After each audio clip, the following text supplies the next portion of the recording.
स्वागत है आपका अपने चैनल एकलव्य स्टडी पॉइंट पे। और मेरा नाम है सचिन और आज की इस वीडियो में हम क्लास 12th की ज्योग्राफी का जो चैप्टर 2 है सेकंड बुक से, जो आपकी भारत वाली बुक है, उसका नाम है प्रवास प्रकार कारण और परिणाम। इसके एमसीक्यूज आज मैं आपको करवाने वाला हूं, ठीक है, जो कि आपके फर्स्ट टर्म के एग्जाम के लिए काफी ज्यादा इंपॉर्टेंट होंगे। तो आइए वीडियो को स्टार्ट करते हैं। आप इंस्टाग्राम पे मुझे फॉलो कर सकते हैं। कोई भी आपकी प्रॉब्लम हो तो आप आके मुझे बता सकते हैं। मेरा यूजर नेम आपकी स्क्रीन के सामने है। और अगर आप हमारे टेलीग्राम ग्रुप को ज्वाइन करना चाहते हैं तो क्लास 12 ईएसपी न्यू ग्रुप आपको सर्च मारना है टेलीग्राम ओपन करके, और आप हमारे ग्रुप को ज्वाइन कर पाएंगे। उसमें 12,000 से ज्यादा स्टूडेंट्स ऑलरेडी ज्वाइन हो चुके हैं, तो आप भी ग्रुप को जरूर ज्वाइन करें। वहां पे आपको जितनी इंपॉर्टेंट पीडीएफ्स होंगी वो सब मिलते रहेंगे, और जितनी भी जानकारियां होंगी हमारी तरफ से वहां पे अपडेट देते रहते हैं। वेबसाइट को जरूर विजिट करना है आपको यहाँ पे, क्योंकि हमने सभी सब्जेक्ट्स के नोट्स डाल दिए हैं, Hindi, English, political science, history, ठीक है, ज्योग्राफी। अगर आपको नहीं पता था तो मैंने आपको बता दिया है। वेबसाइट का नाम है www.eklavyastudypoint.com। तो वेबसाइट को पढ़ना ना भूलें, खोल के इसके नोट्स को अच्छे से पढ़िए और अपनी प्रिपरेशन पे चार चांद लगाइए। पहला प्रश्न है आज हमारा, निम्न में से क्या प्रवास की गणना का आधार नहीं है? ठीक है, जन्म का स्थान, निवास का स्थान, शिक्षा का स्थान, या इनमें से कोई नहीं। तो इसका सही आंसर ऑप्शन सी होगा, क्योंकि जब हम प्रवास की गणना करते हैं, ठीक है, तो उसमें एक तो जन्म स्थान को मतलब देखा जाता है कि भाई इसका जन्म कहाँ हुआ, और निवास का स्थान, वो बंदा अभी रह कहाँ पे रहा है। ठीक है, ये दो चीजें मेन होती है, ना कि उस बंदे ने शिक्षा कहाँ से ली। ये बिल्कुल जरूरी नहीं होता। मेन चीजें होती हैं सिर्फ कि ये कि जन्म कहाँ हुआ और वो अब कहाँ रह रहा है, तभी हमें पता चलेगा ना कि भाई कि प्रवास किसने कहाँ से कहाँ किया। दूसरा प्रश्न है, निम्न में से क्या आंतरिक प्रवास की एक धारा नहीं है? ठीक है, आंतरिक प्रवास की एक धारा नहीं है। ग्रामीण से नगरीय, नगरीय से नगरीय, नगरीय से ग्रामीण, ये तो हैं सभी, ठीक है, लेकिन केवल विदेश जाना, ये कोई भी ऐसी धारा नहीं है। ठीक है, तो ऑप्शन डी सही हो जाएगा इसका। तीसरा प्रश्न, भारत में प्रवास की निम्नलिखित धाराओं में से कौन सी एक धारा पुरुष प्रधान है? जहां पे मतलब पुरुष जो है, मेल्स हैं, वो ज्यादातर इस धारा को मतलब अपनाते हैं। ग्रामीण से ग्रामीण, या फिर नगरीय से नगरीय, ग्रामीण से नगरीय, या नगरीय से नगरीय। तो देखो इसके अंदर इसको समझने वाली बात है, ऑप्शन सी सही होगा इसका, ग्रामीण से नगरीय, यानी कि गांव से शहरों की तरफ जाना। तो ज्यादातर जो पुरुष होते हैं भारत के, वो गांव छोड़कर शहरों की तरफ जाते हैं, रोजगार के लिए जाते हैं, काम धंधे के लिए जाते हैं, और इसीलिए इस धारा को पुरुष प्रधान धारा भी कहा जाता है। ठीक है, चौथा प्रश्न है, निम्नलिखित में से कौन सा भारत में पुरुष प्रवास का एक प्रमुख कारण है? ठीक है, भारत के अंदर अगर कोई भी पुरुष है, वो अगर कहीं गांव को छोड़ के शहर में जाता है, या कहीं भी वो प्रवास करता है, कहीं विदेश जाता है, तो उसका मेन कारण क्या है उसके पीछे? शिक्षा, व्यवसाय, काम और रोजगार, या विवाह? तो देखो इसका सही आंसर हो जाएगा ऑप्शन सी। मैंने अभी आपको बताया कि काम, रोजगार, धंधे की तलाश में कोई भी जो पुरुष है वो बाहर जाता है। ठीक है, तो इसलिए ऑप्शन सी सही हो जाएगा यहाँ पे। पांचवा, निम्न में से किस राज्य में अप्रवासियों की संख्या सबसे ज्यादा है? ठीक है, अप्रवासी यानी कि जहां पे प्रवासी आते हैं। पंजाब, उत्तर प्रदेश, महाराष्ट्र, या मध्य प्रदेश? तो ऑप्शन सी सही होगा। यहाँ पे याद रखने वाला क्वेश्चन है ये, महाराष्ट्र जो है ये सही आंसर है। निम्न में से किस राज्य में उत्प्रवासियों की संख्या सर्वाधिक है? अब उत्प्रवास का मतलब भी आपको पता होगा, जहां से प्रवासी जाते हैं। तो राजस्थान, केरल, उत्तर प्रदेश, या गोवा? तो इसका सही आंसर उत्तर प्रदेश हो जाएगा। उत्तर प्रदेश वह राज्य है जहां से ज्यादा उत्प्रवासी जाते हैं। महाराष्ट्र वह राज्य है जहां ज्यादा से ज्यादा जो अप्रवासी आते हैं। सातवां, भारत में निम्न में से किस देश के अप्रवासियों की संख्या सर्वाधिक है? कनाडा, ऑस्ट्रेलिया, बांग्लादेश, या रूस? तो इसका सही आंसर बांग्लादेश हो जाएगा, क्योंकि इसका रीजन है 1971 में बांग्लादेश बनता है। जितने शरणार्थी थे जो थे बांग्लादेश से ज्यादातर आए कहाँ पे, दिल्ली के साइड, भारत के साइड आ गए, वो यहाँ रहने लगे। ठीक है, अप्रवासी किसे कहते हैं? जो बाहर से कहीं से आ रहा है, तो बांग्लादेश के ही लोग हैं ज्यादातर। ठीक है, तो ऑप्शन सी सही हो जाएगा। आठवां, प्रवास के दो मुख्य प्रकार कौन से हैं?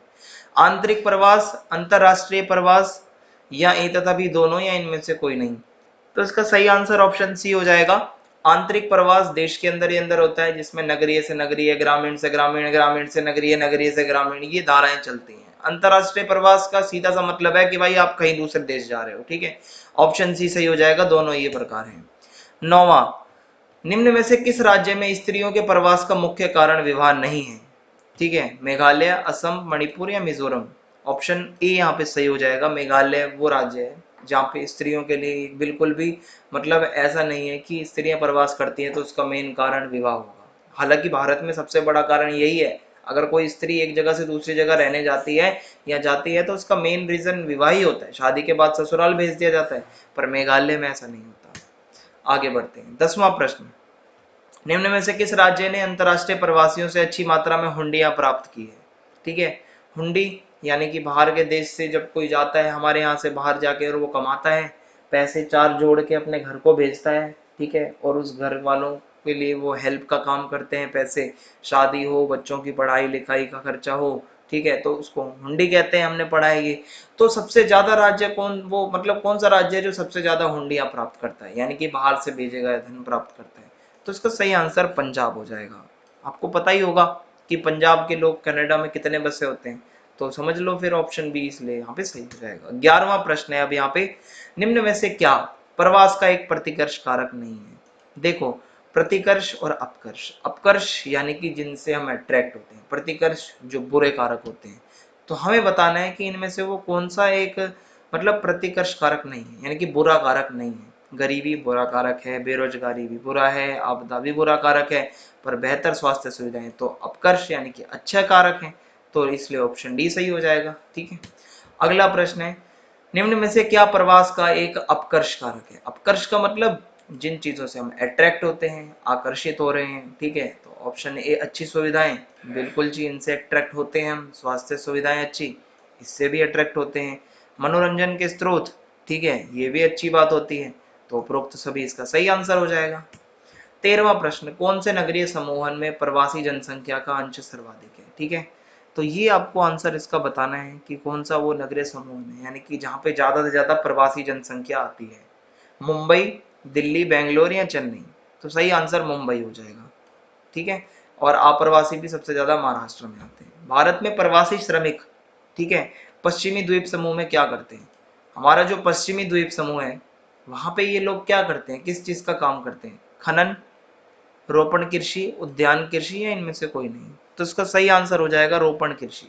ऑप्शन बी सही हो जाएगा यहाँ पे। ठीक है, रोपण कृषि हमने पढ़ा है कृषि के प्रकारों में अच्छे से, किस तरीके से पौध लगाई जाती है फसलों की। आगे बढ़ते हैं, इनमें से क्या प्रवास का एक परिणाम है?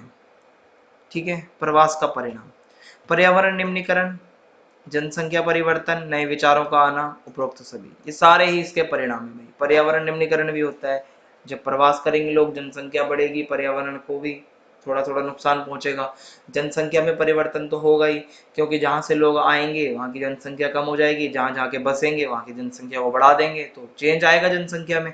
नए विचारों का आना, अब लोग जो बाहर से किसी देश से आते हैं तो वो नए विचार लाते हैं, या जो शहर से गांव में जाएगा वो शहरी विचार लेके जाएगा। तो प्रवास के ये सभी परिणाम है। ठीक है, अगला प्रश्न है, इनमें से कौन सा एक अपकर्ष कारक है? अपकर्ष यानी कि जो अच्छा कारक है, अट्रैक्ट करता है। गरीबी, रोजगार, महामारी या इनमें से कोई नहीं? तो रोजगार एक अच्छा कारक है, रोजगार जहां होगा लोग वहां पे रहने जाते हैं। ऑप्शन बी सही है। 17वां, ठीक है, उद्गम प्रदेश के लिए प्रवास का मुख्य लाभ क्या होता है? ठीक है, उद्गम प्रदेश के लिए प्रवास का मुख्य लाभ क्या होता है? जहां से लोग जाते हैं, फॉर एग्जाम्पल पंजाब से कोई कनाडा गया तो उद्गम प्रदेश पंजाब है। पंजाब को क्या फायदा होगा अगर कोई पंजाब का बंदा कनाडा जा रहा है? तो उसको सबसे बड़ा फायदा यही होता है कि जो प्रवासी जो गया है वो हुंडी बेचता है, पैसे बेचता है बाहर से कमा के, ठीक है, वो बहुत फायदा देते हैं। तो ऑप्शन ए सही हो जाएगा।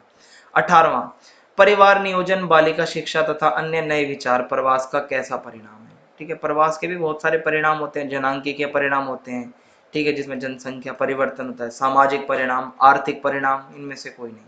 तो इसका सही आंसर यहाँ पे ऑप्शन बी होगा, सामाजिक परिणाम। समाज में कुछ ना कुछ बदलाव आता है। ठीक है, आगे बढ़ते हैं। 19वां, ग्रामीण से नगरीय प्रवास के कारण क्या होता है? जब गांव से लोग शहरों में जाते हैं तो क्या होता है भाई? लोगों में संकुलन बढ़ने लगता है, भीड़ भड़ाका बढ़ता है, बिल्कुल बढ़ता है। नगरीय बस्तियों की अनियोजित वृद्धि होने लगती है, भाई बस्तियां बढ़ने लगती है छोटी छोटी। क्षुद्र कॉलोनियों का निर्माण होता है, छोटी छोटी कॉलोनियां बनने लगती हैं, या उपरोक्त सभी? सही आंसर है ऑप्शन डी, सारी बातें ये सच है, जब लोग गांव से शहरों में जाते हैं तो भीड़ भड़ाका ही होता है। 20वां, भारत में स्त्रियों के प्रवास का मुख्य कारण क्या है? देखो, मैंने बताया था कि कोई भी लड़की है भारत में अगर वो है तो उसका मेन रीजन क्या होगा कि वो अपना घर छोड़ के दूसरे घर में जाती है? एक ही रीजन हो सकता है भारत में, तो विवाह ज्यादातर सबसे बड़ा रीजन यही है। ठीक है, इसी के साथ वीडियो समाप्त होती है। चैनल को सब्सक्राइब करना ना भूलें, ज्यादा से ज्यादा वीडियो को आप शेयर कर दें। जय हिंद, जय भारत, धन्यवाद। मिलते हैं नेक्स्ट वीडियो में।